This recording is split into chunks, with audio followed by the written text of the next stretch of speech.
भगवती गीता का दूसरा अध्याय ब्रह्म विद्या का उपदेश तथा अनासक्त योग का वर्णन।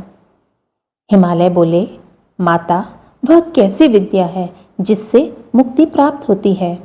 महेश्वरी, आत्मा क्या है तथा उसका स्वरूप क्या है, यह मुझे बताइए। श्री पार्वती जी बोली, तात महामते, सुनिए, संसार से मुक्ति दिलाने वाली जो विद्या है उसके स्वरूप का मैं संक्षेप में वर्णन कर रही हूँ। बुद्धि, मन, देह, प्राण, अहंकार और इंद्रियों से अलग शुद्ध और अद्वितीय चित्त स्वरूप आत्मा मैं ही हूँ, ऐसा पूर्णतः निश्चित है। जिस ज्ञान के द्वारा आत्म स्वरूप का सम्यक अवबोध होता है, यही विद्या है और उसी विद्या को ध्यान भी कहा जाता है। आत्मा निर्विकार, विशुद्ध तथा जन्म मरण आदि से रहित है। वह आत्मा बुद्धि आदि उपाधियों से रहित चिदानंद स्वरूप, आनंदमय, परम प्रभायुक्त, पूर्ण तथा सत्य ज्ञान आदि लक्षणों वाला है। वही एकमात्र अद्वितीय सर्वश्रेष्ठ आत्मा अपने प्रकाश से सभी प्राणियों के सूक्ष्म देह आदि को प्रकाशित करते हुए सम्यक रूप से सबके भीतर विराजमान है। गिरिराज, इस प्रकार मैंने आपसे आत्मा के स्वरूप का वर्णन कर दिया। मनुष्य को एकाग्रचित्त होकर इस प्रकार के लक्षण वाले आत्मा का नित्य चिंतन करना चाहिए। देह आदि अनात्म पदार्थों में आत्मबुद्धि का परित्याग कर देना चाहिए, क्योंकि वैसी बुद्धि राग द्वेष आदि दोषों का मूल कारण है। राग द्वेष आदि दोषों से दोषयुक्त कर्म ही संभव है। उनसे प्राणी जन्म मरण की प्रक्रिया से निरंतर बंधा रहता है। अतः शरीर आदि अनात्म पदार्थ में उस आत्मबुद्धि का परित्याग कर देना चाहिए। हिमालय बोले, शिवे, राग द्वेष आदि से पापात्मक अशुभ अदृष्ट पैदा होता है। उसका परित्याग लोग किस प्रकार करें, इसे आप कृपा करके मुझे बताइए। जो लोग दूसरे मनुष्य का अपकार करते हैं, उनके प्रति वह व्यक्ति सहिष्णुता का भाव किस प्रकार रखे और उनके प्रति उस व्यक्ति में किस प्रकार से इष्ट अनिष्ट विषयक राग तथा द्वेष न हो। श्री पार्वती बोली, अपकार किसका किया गया, इस पर शीघ्र विचार करना चाहिए। उस पर विचार करने से द्वेष उत्पन्न ही नहीं होगा। 5 महाभूतों से मिलकर यह देह बना हुआ है, जिससे यह जीव स्वयं भिन्न है। यह शरीर या तो अग्नि के द्वारा जला दिया जाता है या शिवा आदि के द्वारा भक्षित कर लिया जाता है, किंतु आत्मा नहीं। जो इस प्रकार का ज्ञान रखता है, उसका भला कौन सा अपकार हो सकता है?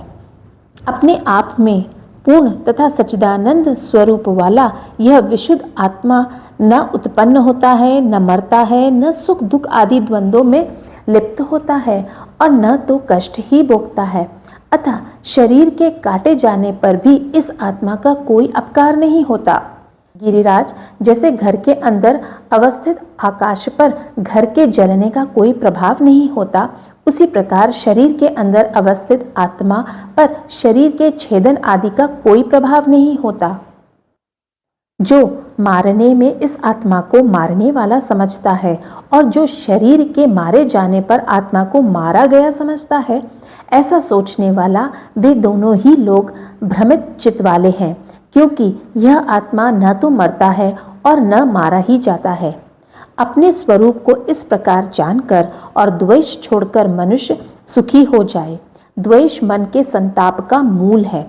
द्वेष सांसारिक संबंधों को भंग करने वाला है और द्वेष मोक्ष प्राप्ति में विघ्न उत्पन्न करने वाला है। अतः प्रयत्नपूर्वक उसका परित्याग कर देना चाहिए। हिमालय बोले, देवी, यदि देह तथा परमात्मा स्वरूप जीव का इस लोक में अपकार नहीं होता और ये दोनों दुखों के भागी नहीं होते, तो फिर जिस दुख का साक्षात अनुभव होता है वह किसे होता है? महेश्वरी, इस शरीर में दुख भोगने वाला दूसरा कौन है? यदि मुझ पर आपकी कृपा है तो आप मुझे इस विषय को यथार्थ रूप से बताइए। श्री पार्वती जी बोली, न तो इस देह को और न तो इस परमात्मा स्वरूप आत्मा को ही दुख होता है।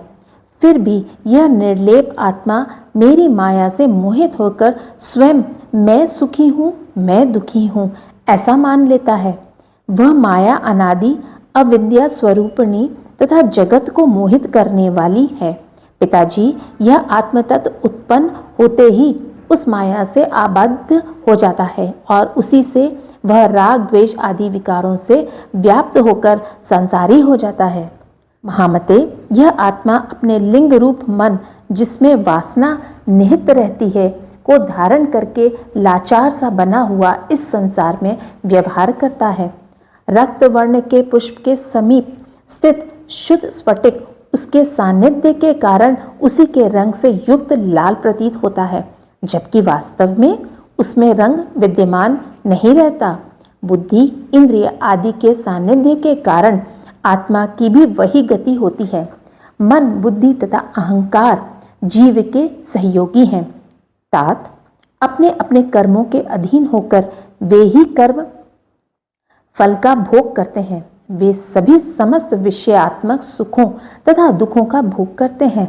आत्मा भोग नहीं करता, क्योंकि वह आत्मा प्रभुता संपन्न, विकार रहित तथा निर्लिप्त है।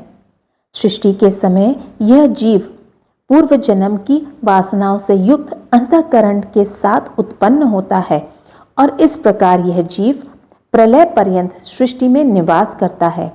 इसलिए महाराज, विद्वान पुरुष को चाहिए कि विचार के द्वारा इच्छित तथा अनिच्छित पदार्थों की प्राप्ति में मोह का परित्याग कर सुखी हो जावे।